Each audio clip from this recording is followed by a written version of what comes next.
Think AGI could be achieved with a neural network as we understand them today? Yes. Just flatly last. Yes. The question is whether the current architecture of stacking more transformer layers, which for all we know, GPT-4 is no longer doing because they're not telling us the architecture, which is a correct decision. Ooh, correct decision. I had a conversation with Sam Altman. We'll return to this topic a few times.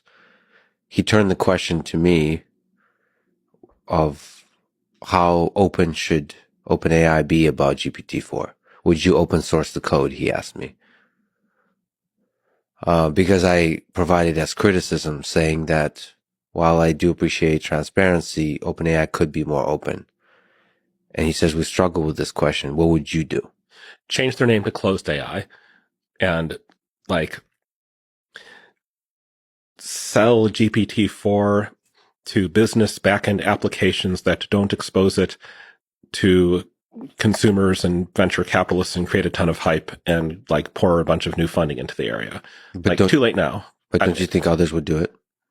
Eventually. You shouldn't do it first. If you already have giant nuclear stockpiles, don't build more.